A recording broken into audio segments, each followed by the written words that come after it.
ہزارہ اس زمانے میں تو یہ تھا کہ چلو بھائی مختلف انداز کی کانفرنسز ہوتی رہی، جس میں قرآن کانفرنس کے آپ سب لوگ گواہ ہیں، جس میں آپ لوگ خود شریک ہوتے رہے اور آپ نے اپنے زمانے طالب علمی سے ان میں شرکت کی، اور بعد ازاں جب آپ اساتذہ بنے تو آپ نے جناب چودھری عبدالسلام صاحب کا ساتھ دیا، اس میں سارے لوگ شریک رہے، اس کے چشمدید گواہ ہیں، اس پر کسی مزید تفصیل کی ضرورت نہیں۔ چودھری عبدالسلام صاحب کے لیے ان کی تمام تر صفات کو صرف آفتاب اگر ڈاکٹر عاصی کرنالی کے ایک شعر میں سمو کر بات کو آگے بڑھاتا ہوں کہ بدن مہتاب جیسا قد و قامت کہکشاں جیسا، بدن مہتاب جیسا قد و قامت کہکشاں جیسا، ہمارے شہر میں ایک آدمی تھا آسماں جیسا۔ بسم اللہ الرحمن الرحیم۔ آج قرآن کانفرنس کے انعقاد کے لیے گورنمنٹ بوائز مسلم ہائی اسکول میں اجلاس ہوا، جس میں راجہ کوثر سعیدی صاحب، عارف جاوید صاحب، رانا اسلم ساگر صاحب، حنیف چوہان صاحب اور راؤ عبدالقیوم شاہین صاحب انہوں نے شرکت کی، اور باقی رفقۂ کار کی بھی میٹنگ انشاءاللہ ہم دوسری ایک اور بلائیں گے۔ جو ہمارا یہ آج فیصلہ ہوا ہے کہ 28 نومبر 2024 بروز جمعرات کو انشاءاللہ اس کانفرنس کو منعقد کرائیں گے، جس میں ہم سی او ایجوکیشن ڈاکٹر صفدر واگا صاحب اور ڈپٹی کمشنر ملتان سے بھی اجازت لیں گے اس کانفرنس کے لیے،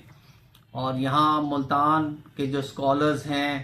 وہ اپنے مقالہ جات پیش کریں گے، اور اس کے علاوہ جید علماء کرام، اور جو اگر ہو سکا تو جناب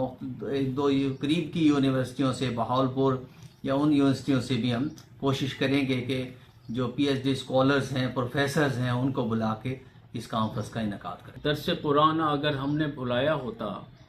درس قرآن اگر ہم نے بھلایا ہوتا، یہ زمانہ نہ زمانے نے دکھایا ہوتا۔ جناب چودھری عبدالسلام رحمۃ اللہ علیہ اور الحاج اے ڈبلیو ناصر صاحب نے قرآن کانفرنس کے لیے جو کاوشیں کی، یہ اسی کا تسلسل ہے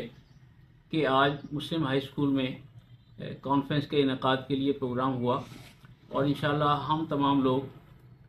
اس مشن کو آگے بڑھائیں گے جو جناب چودھری عبدالسلام صاحب نے جس کی بنیاد ڈالی، اور انشاءاللہ اس کانفرنس کو ہم شایع نشان طریقے سے منانے کے تمام تر انتظامات کریں گے۔ عارف حسین جاوید، ڈائریکٹر ایڈمنسٹریشن اشاعت گروپ آف سکولز۔ سب سے پہلے تو میں جناب رانا اسلم صاحب کو اور جناب راجہ صاحب کو، اصغر ساگر صاحب کو، حنیف چوہان صاحب کو اپریشیٹ کروں گا کہ آج انہوں نے ماشاءاللہ درس قرآن کے حوالے سے جو ہے اس اجلاس کا انعقاد کیا۔ یہ بہت ہی اچھا اقدام ہے، اللہ پاک ہم سب کو جو ہے وہ اس کو کرنے کی توفیق۔ ہمارے ملتان کے اس علاقے کی یہ روایت قرآن پاک کے مفاہیم کو اجاگر کرنے کی بہت قدیم ہے، اور تقریباً کم و بیش 30 سال سے زیادہ کا عرصہ گزر چکا ہے کہ ملتان میں پاکستان بھر کے تمام یونیورسٹیوں کے اسکالرز آتے تھے، اپنے مقالہ جات اور اپنی تحقیقات کو یہاں بیان کرتے تھے، اور اس کو کتابی شکل دی جاتی تھی، اور چند سالوں کے بعد بار بار اس کا انعقاد کیا جاتا تھا۔ اب غالباً 10ویں یہ قرآن کانفرنس ہوگی،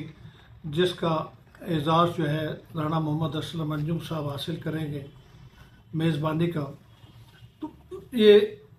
انتہائی خوش آئند ہے کہ یونیورسٹیوں کے اسکالر آ کر یہاں عام عوام اور دانشوروں کو وہ باتیں بتائیں جو پہلے سے وہ نہیں جانتے ہیں۔ تو میں یہ سمجھتا ہوں کہ یہ سلسلہ جاری اور ساری رہنا چاہیے۔ پہلے تو میں شکر گزار ہوں جناب اپنے دوست رانا اسلم انجم کا، جنہوں نے ان بڑی ہستیوں سے مجھے ملوایا، اور قرآن کانفرنس کے حوالے سے یہ جو آج میٹنگ ہوئی ہے، اس میں نے اپنی حاضری کی سعادت حاصل کی ہے۔ جناب راجہ کوثر سعیدی صاحب، سیکرٹری جنرل قرآن کانفرنس جو ہے وہ انہوں نے اس معاملے کو آگے بڑھانے کے لیے انتظامات کا فیصلہ کیا ہے،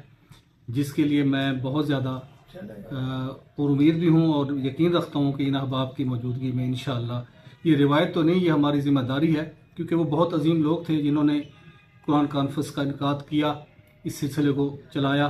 تو یہ ہماری ذمہ داری بنتی ہے کہ ہم اس کو ختم نہ ہونے دیں اور اس کو آگے بڑھائیں، کیونکہ قرآن کریم ایک مکمل ضابطہ حیات ہے. ہماری خواہش ہے کہ ہم اس کو دوبارہ، یہ ذمہ داری ہے، اس کو آگے بڑھائیں.